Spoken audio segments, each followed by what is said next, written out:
வணக்கம், நான் சந்துரு. நாம் இன்றைக்கி எங்கே இருக்கோன்னு பார்த்தீங்கன்னா கன்னியாகுமரியில் இருக்கிற காந்தி மண்டபத்துக்கு தான் வந்திருக்கோம். இந்த பில்டிங் பார்க்க ரொம்ப அழகாக இருக்குது. நடுவில் அந்த நூல் நெய்கிற சிம்பிள் இருக்குது. ஒரு பக்கம் அகிம்சை, ஒரு பக்கம் சமாதானம்னு எழுதியிருக்கு. இந்த பில்டிங்குள்ளே பார்த்தோன்னா காந்தியடிகள் அவரோட வாழ்க்கையில் எடுத்த முக்கியமான புகைப்படங்களை இங்கே காட்சிப்படுத்தப்பட்டு இருக்குது.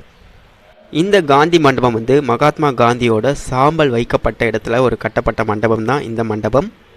இந்த மெமோரியல் 1956 தான் கட்டப்பட்டிருக்கு.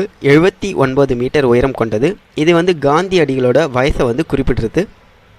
காந்தியடிகள் உப்பு சத்தியாகிரகம் செய்யும் போது எடுக்கப்பட்ட புகைப்படம் இது தண்டியில். இது மாதிரியான ஏராளமான புகைப்படங்கள் இந்த அவை முழுவதுமே இருக்குது.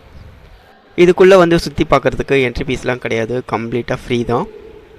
காந்தியடிகளோட பிறந்த நாளான அக்டோபர் 2ஆம் தேதி சூரிய கதிர்கள் காந்தியடிகள் சாம்பல் வைக்கப்பட்டிருக்க அந்த இடத்து மேலே படுமா. அது மாதிரி அழகாக டிசைன் பண்ணியிருக்காங்க. இது பார்த்தீங்கன்னா காந்தியடிகள் கன்னியாகுமரியை பற்றி எழுதின ஒரு கவிதை மாதிரி. கடைசியில் அவரோட மெமோரியலே இந்த கன்னியாகுமரியில் அமைஞ்சிருக்கு. பல உலக நாட்டு தலைவர்களோட எடுக்கப்பட்ட புகைப்படங்கள் இங்கே ஃபுல்லாகவே தான் இருக்குது. இதுக்குள்ளே வந்தால் ஒரு ½ அழகாக சுற்றி பார்த்துட்டு போகலாம். மேலே 3 மாடிகள் இருக்குது, அங்கேயும் போய் பார்க்கலாம். இதுக்கு அடுத்தது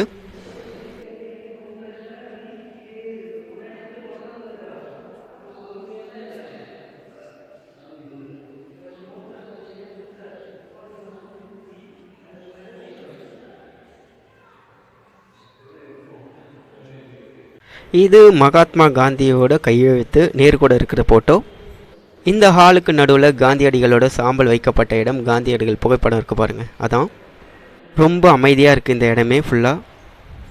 இந்த பில்டிங் மேலே ஏறி நின்று பார்த்தா காமராஜர் மெமோரியல் தெரியுது. எல்லா மெமோரியலும் இந்த கடற்கரை ஓரத்தில் தான் அழகாக அமைஞ்சிருக்கு. பார்க்கவே ரொம்ப அழகாக இருக்குது கடல் இங்கேருந்து பார்க்குறதுக்கு. இந்த 2வது மாடியில் எந்த விதமான பொருட்களும் கிடையாது, வெறும் ஹால் மட்டும்தான் இருக்குது. சுற்றி பார்க்குறதுக்கு ரூமாக இருக்குது, போய் பார்க்கலாம். டிஃப்ரெண்ட்டாக கட்டியிருக்காங்க. 4 பக்கம் வாசல் இருக்குது. நடுவில் பார்த்தா எவ்வளோ பெரிய இதுவாக இருக்குது. இங்கேயும் ஒரு அழகாக ஒரு வளைய மாதிரி கட்டி வச்சுருக்காங்க.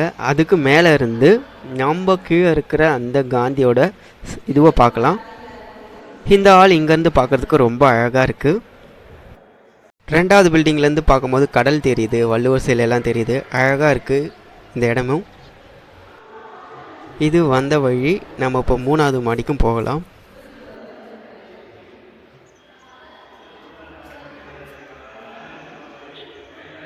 உச்சிலேருந்து நம்ம பார்க்கும்போது கடல் ரொம்ப அழகாகவே இருக்குது. எவ்வளோ அழகாக இருக்குது பாருங்கள் இந்த பிளேஸு பார்க்குறதுக்கு. இங்கேருந்து கடலை பார்க்க முடியுது. அப்படியே காமராஜர் நினைவரங்கம் பார்க்க முடியுது இங்கேருந்து. இங்கேருந்து பார்த்தா ரொம்ப அழகாக இருக்குது. ஆனால் நம்ம நிற்கிற இடம் ரொம்ப பள்ளமாக இருக்கிற மாதிரி இருக்குது.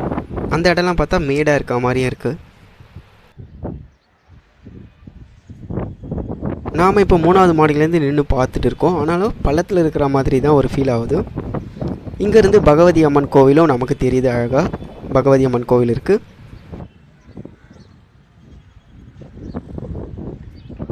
இது காந்தி மண்டப கிரவுண்டில் இருக்கிற சுதந்திர தேவியோட சிலை. பார்க்கவே ரொம்ப அழகாக இருக்குது. காந்தி மெமோரியலுக்கும் காமராஜர் மெமோரியலுக்கும் நடுவில் சுதந்திர தேவி நின்றுட்டு இருக்காங்க, ஒரு குடை கூட இல்லாமல். நைஸ். இது சன்செட் வியூ பாயிண்ட் டவரு. ஓகேங்க, இந்த வீடியோ பிடிச்சிருந்தா சப்ஸ்கிரைப் பண்ணுங்கள். சூரியன் வெப்பம்.